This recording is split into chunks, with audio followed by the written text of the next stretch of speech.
Welcome back to my channel. I see you, I appreciate you, and please subscribe to my channel if you want to listen for more interesting real-life stories. This space is built on your insights. Leave your thoughts and lessons below. Now, cue the tension, cue the truth. Let's get into it. Tonight's story is about the moment betrayal finally becomes undeniable and how grief can make you ignore the warning signs until the cost is too high. When you are already carrying loss, you start accepting crumbs because you think you cannot handle one more rupture. I learned that boundaries are not punishments, they are safety rails. If someone keeps leaning over the edge, your job is not to steady them forever. Your job is to step back, tell the truth to yourself, and choose what protects your peace. Even when your hands shake doing it before resentment turns into self-hate, quietly, I should have stayed home the night of the Meridian Partners mixer, but Simone insisted we show up as a unit. The venue was a glass-walled rooftop in Denver's River North, all string lights, jazz covers, and the thin smile of networking. Simone looked unreal in a silver dress, hair pinned back. Perfume sharp as winter air, I kept rubbing my thumb over my wedding ring, like it could calm me when the crowd shifted toward the dessert table. I saw her across the patio, pressed close to the man, and his mouth was on hers. For a second, my brain tried to rename it. A greeting, a joke, a misunderstanding. Then her hand slid to his neck, familiar and tender, like she had rehearsed it. My lungs forgot how to work. The man's blazer was the same charcoal as mine, and that detail made me furious, like he had borrowed my life. I did not confront them. I did not shout. I turned, walked to the crowd, took my coat, and nodded at a coworker who asked if I was leaving early. I drove the radio off, gripping the wheel until my hands ached. By morning, I was numb enough to function. I showered at a 24-hour gym near Colfax, change and install that smell like disinfectant, and sat in my truck watching commuters hurry past. When I finally went home to our townhouse in Aurora, Simone was already at the kitchen table. Her makeup was gone, eyes swollen, her mug of coffee untouched. She stood when I walked in. "Hands, where did you go?" she whispered, like I had vanished on purpose. I set my keys down carefully. I said, "We will talk after I breathe. If you've ever walked away instead of arguing, stay with me." Because what I did next was a revenge. It was a boundary that changed everything. The kiss was not the beginning. It was the moment denial ran out of places to hide. 16 months earlier, my mother had died after a long illness, and my grief moved into our house like an extra roommate. I stopped going to my Saturday barbershop in 5 points, stopped meeting friends for pickup basketball, stopped laughing at Simone's jokes. I worked, came home, and stared at the same framed photo of my mother holding my hand at 7. Simone started saying she felt invisible. I believed her. I heard her, but I stayed numb. I am 36, a risk analyst for a regional credit union, the kind of job that rewards quiet attention. I make lists, label cables, and set timers for everything, even pasta. Simone is 34, a communications lead for a nonprofit arts council, fluent in rooms full of strangers. She talked with her hands, laughs at her own punchlines, and collects vintage teacups she never uses. We met in Cleveland, married in 2020, and moved to Colorado for my promotion. After my mother died, Simone wanted warmth. I offered silence. She began calling it distance. I kept calling it survival only. The first time I heard Andre Price's name was at a brunch spot in Park Hill. Eggs hissing on the top behind the counter. Simone stirred her coffee and said, too casually, that her college boyfriend had moved to Denver and reached out. I asked. Andre from Howard. And she nodded, smiling like nostalgia was harmless. She said he wanted to catch up because he was in a better place. I told myself adults can be friends still. I noticed she started tilting her phone away when she texted. When I asked how I was doing, she answered for me. Grief made me porous. Loud places scraped my nerves, and dates on the calendar felt like traps. On the 1-year anniversary of my mother's funeral, I took the light rail downtown and sat in the back pew of a church near Civic Center, not even attending a service. I just listened to the building settle and tried to breathe. When I got home, Simone had invitations spread across the table for the Meridian mixer. She said it would be good for us, like a crowded room could patch what conversations had not. I wanted to refuse. I said yes anyway. At the mixer, Simone kept touching my arm as if to prove we were fine, then slipping away the moment someone interesting approached. I watched her laugh too hard at a joke I could not hear. I stood near the bar, nursing a whiskey, pretending to follow a conversation about venture funding. A waiter carried trays of empanadas past me, and the rooftop heaters clicked like impatient fingers. When I excused myself to get air, I told myself I was being dramatic. I even rehearsed a gentle conversation for the ride home. Honest, calm, forgiving. Then I saw the railing.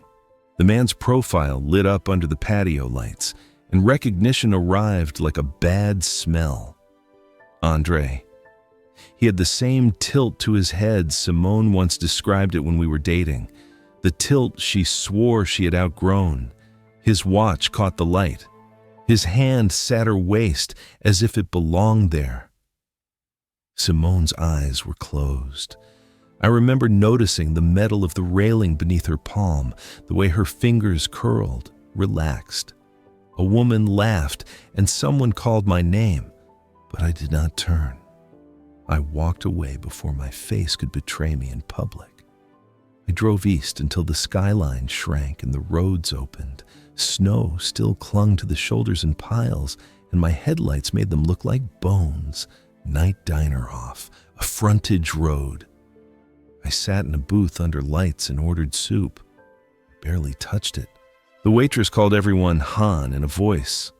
I kept seeing Simone's hand at Andre's neck. I kept hearing my mother's last advice, said months before she got too tired to talk. Do not lose yourself trying to keep somebody. I paid, left the tip, and went back to the truck, shaking. Back home at dawn, Simone tried to touch my sleeve and pulled her hand back. She started talking fast. I had too much champagne. He surprised me. It was stupid. It was nothing. Her words tripped over each other. A story with missing pieces. I stared at the sink, at the dish rack, at the ordinary things that suddenly felt like props. I said, "Do not call it nothing when I watch you choose him." She cried like volume could change facts. I told her I was not arguing. I was deciding what I would live with. Starting right now. She followed me upstairs, stopping in the doorway as if she needed permission. I pulled extra sheets from the closet, the guest set we use for holidays. "Tell me the truth," I said. "How long?" She shook her head. "It is not like that. We have only been talking." Only I heard my own breathing, steady and unfamiliar. I made the spare bed with slow hands and placed my charger on the nightstand.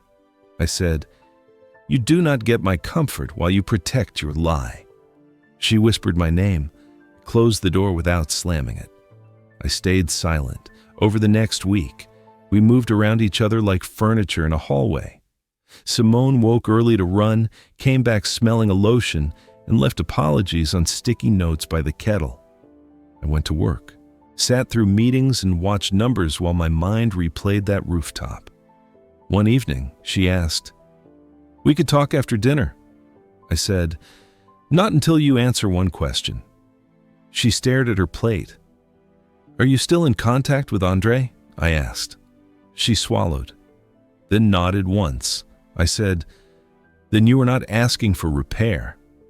You are asking for permission." Simone's voice turned offensive. "You were gone even when you were here," she said. "I tried to reach you." He listened. My first impulse was self-blame, the old habit of taking responsibility for other people's choices. I picture my mother's empty chair at Thanksgiving, how I had stared at it instead of at my wife. I said, "You are allowed to be lonely. You are not allowed to betray me," she whispered. "I did not plan to kiss him," I answered. "But you planned to be close enough for it. That is the part you keep skipping when you apologize. I did not threaten her. I set terms like someone marking a broken stair. No more contact with Andre," I said. "No secret messages, no closure lunches. If she wanted to stay married, she would send one final text with me present, then block him. We would schedule couples counseling and individual therapy because grief had turned me into a ghost. Until trust returned, I would sleep in the spare room." Simone nodded. Crying without drama, she asked, "Do you hate me?" I said, "I hate what you did. I am done hating myself for missing the signs." Simone sat at the counter with her phone between us, unlocked. Andre's name sat there like a stain. She typed, "Do not contact me again." I crossed a line. "I am choosing my marriage." Her finger hovered, then she hit send. I watched her block him. It should have felt like relief, but it felt late. A message slipped through before the block took. "He does not deserve you." "Call me." Simone slid the phone to me, trembling. I realized Andre was not the only problem. The problem was that my wife had offered him a doorway more than once. We started counseling in early April when the snow finally let go. Our therapist, Dr. Anita Lawson, had an office that smelled like peppermint tea. She asked when we stopped feeling safe. Simone said, "My silence?" I said, "The rooftop." When Dr. Lawson asked what grief changed, I admitted I had been afraid of joy, like smiling would betray my mother. Simone blinked, startled, as if hearing it new. She said, "I did not know how to live with your sadness," Dr. Lawson said. "You were not meant to fix him. You were meant to be honest and faithful." Today, in the next session, Simone stopped calling it a mistake and started naming choices. Andre had been texting for months, she admitted, sending old photos and compliments. There were 2 lunches, nothing physical, she said, but her voice sounded uncertain. I did not interrogate her. I wrote facts in my notebook the way I write risks at work: likelihood, impact, and controls. Dr. Lawson looked at me and said my column was containment, not indifference. Simone flinched at that word because it suggested she had become a threat. I needed to manage. That truth sat between us, heavy and honest. I began my own therapy on Thursdays at lunch, walking to a clinic near my office. My counselor asked what I avoided. I said, feeling. He taught me to notice grief inside routines, extra hours, long showers, the way I kept Simone at arm's length while calling it patience. On Saturdays, I went back to a barber shop in Aurora and sat among strangers, hearing clippers and small talk. When the barber asked how I was, I said, I am not okay, but I am here. Saying it did not fix my marriage. It fixed my honesty. More than pride mattered. Simone's consequences were quieter at first. She stopped going out and deleted her apps. Her friend Mariah brought takeout and spoke in a whisper. I heard Simone say, I ruined everything. Then, softer. I did not think he would leave. That line stung more than a kiss. It meant she had assumed my boundaries were decoration. Simone asked to be taken off a project tied to the Meridian crowd because she could not stand her thoughts. Nobody confronted her. Shame did. Some nights she slept on the couch. Some mornings she offered coffee. I accepted the coffee, not the closeness. By May, I knew rebuilding trust without clarity made me feel trapped. I scheduled one consultation with a family attorney downtown, not as revenge, but as protection. The waiting room smelled like copier paper and mints. He asked about assets and debt, and I answered evenly while my stomach flipped. He said, "You can try counseling and still prepare for divorce. Those are not contradictions." I left a folder and a sense of oxygen. That evening I told Simone. Her face fell. I said, "This is what consequences look like when I stop pretending everything can be talked away." Simone did not scream or accuse. She folded at the counter and cried like the ground was not guaranteed. Later, she slid a handwritten letter under the spare room door. Her handwriting was neat, careful loops. She wrote that she missed who I was before grief. And as she hated looking for comfort in an old life, she wrote, "I want to be someone you can trust again, even if you never choose me." I read it twice. I did not answer. I needed my response to come from truth, not pity. In the morning, I scheduled another session and walked people later. Asked why I did not confront Simone at the party, I replayed it more than the kiss part pride, but the truest part was grief. After losing my mother, I could not tolerate another moment of begging to be chosen. I knew what I saw. An argument on a rooftop would not change it, and it would not restore my dignity. Leaving was the first boundary I set in months. That is why her tears the next morning did not move me. Tears are easy. Respect takes practice. Practice shows up when nobody is watching. Simone offered transparency, passwords, location sharing her calendar. I accepted, but I did not celebrate. Monitoring a spouse is not intimacy. It is surveillance. Still, I checked. When she stayed late, I watched it on the map and hated who I was becoming. On a rainy Tuesday, I rode the bus to therapy instead of driving, letting strangers' voices fill the space where suspicion lives. A man hummed the gospel softly, the windows fogged. I stared at wet sidewalks and reminded myself I could leave any time, knowing that made staying a choice, not a sentence. That distinction saved sanity. In June, I joined a grief group at a community center, a room with folding chairs and coffee. People spoke in fragments, an empty passenger seat, the first holiday alone. When it was my turn, I said my mother was gone and my marriage fell unstable, and I hated that the losses were tangled. Afterward, a man told me, "Grief makes you quiet, but it should not make you small." I drove home with that word. Simone was outside watering plants, coaxing life from dry soil. She looked up, hopeful. I did not lie. I said, "I am still deciding." Simone asked, "What does accountability look like beyond tears?" I said I needed her to tell the truth to someone besides me. So secrecy cannot protect her. She called her sister and admitted what happened. No excuses.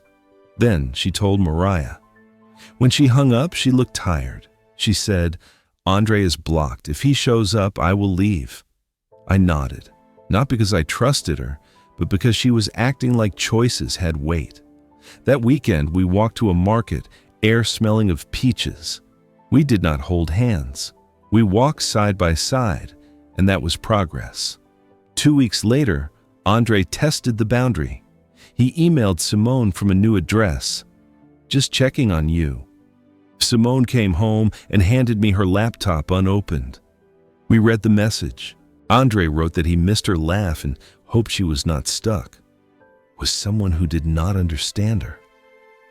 Simone forwarded it to me and to her supervisor, asking to block the sender. Then she replied with one line, "Do not contact me again." Afterward, her hands shook. not from desire but from fear.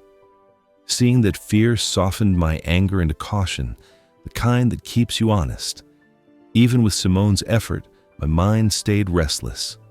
Trust returns through time. Without new harm, some nights when I woke, I heard her typing. Then, I hated myself for policing her. On the 4th of July, we stood at a neighborhood fireworks show with families. Simone kept her hands to herself, resisting grabbing mine.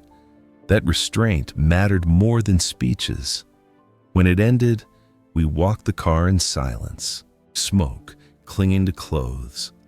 In the parking lot, I said, "If we stay married, we rebuild from the ground up." Simone nodded. "Name the foundation," she said, "and I will live on it." I told her the foundation was simple and hard. No secrecy, no flirting as friendliness, no private conversations with old flames. If she felt lonely, she would say it to me, not to another man. If I felt overwhelmed by grief, I would say it before I disappeared into work. We would keep separate spending for a while because structure calmed my nerves, and once a week we would spend an evening apart. So neither of us confused attachment with healing. Simone listened without interrupting. She said, "I can do that." I should have asked for boundaries before I broke us. By late summer, our home felt less like a courtroom. Simone kept her promises. She invited me into her day instead of escaping mine. I noticed small things. Her phone left on the counter. Plans discussed early. Apologies offered without demands. One evening, we walked to a corner store for seltzer, passing kids drawing hopscotch on the sidewalk. Inside, the clerk played R&B. Simone held 2 cans and asked, "Do you still see it?" I said, "Yes." She nodded. "Then, I will live in a way that gives you new pictures." That did not erase the rooftop. I respected it. Forgiveness is not a single moment. It is work.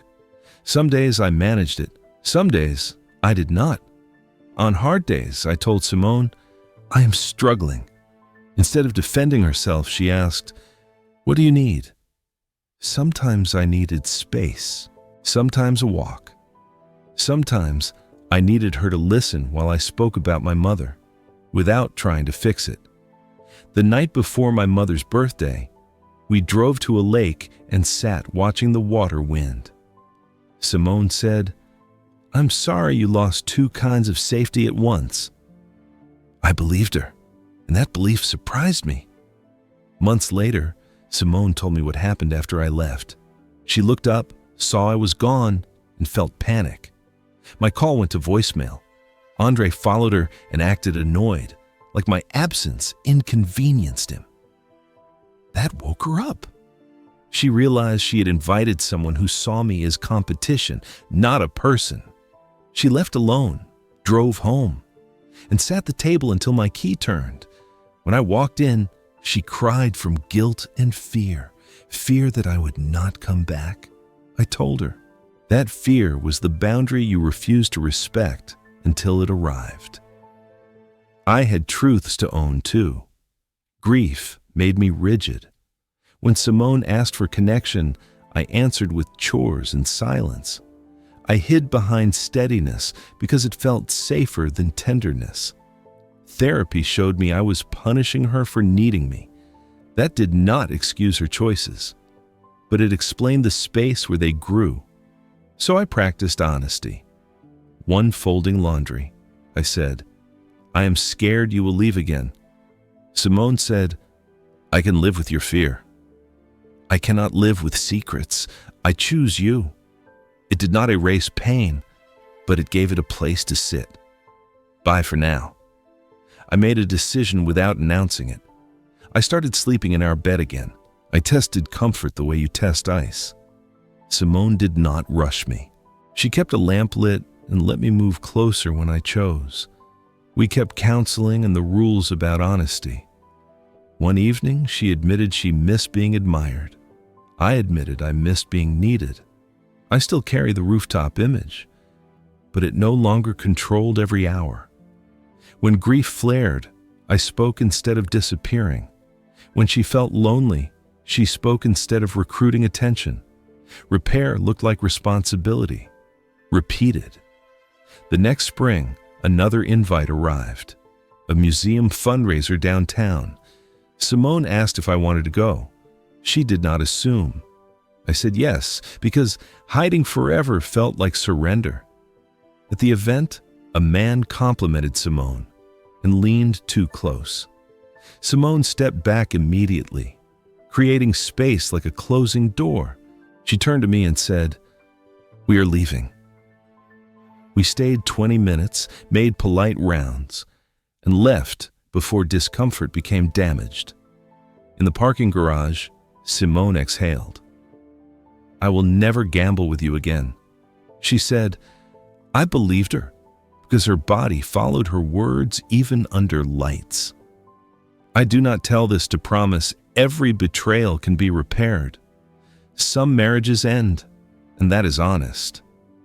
I tell it because leaving that rooftop proved I could survive choosing myself. Walking out, force of truth into daylight. Simone. And I still keep rules and return to therapy when patterns creep close. I still grieve my mother, but I do not use grief as a hiding place. On my mother's birthday, Simone lights a candle in the photo and sits beside me. She does not compete with that love. She respects it. That respect makes our marriage possible. Still, if you're wondering whether trust can come back after a moment like that, don't go anywhere, because the final choice I made wasn't dramatic. It was decisive. In October, I almost left. Simone came home late, and my chest tightened like the rooftop. Without me asking, she showed her agenda and a rideshare receipt. Then she sat across from me and said, "Your fear is reasonable. I built it."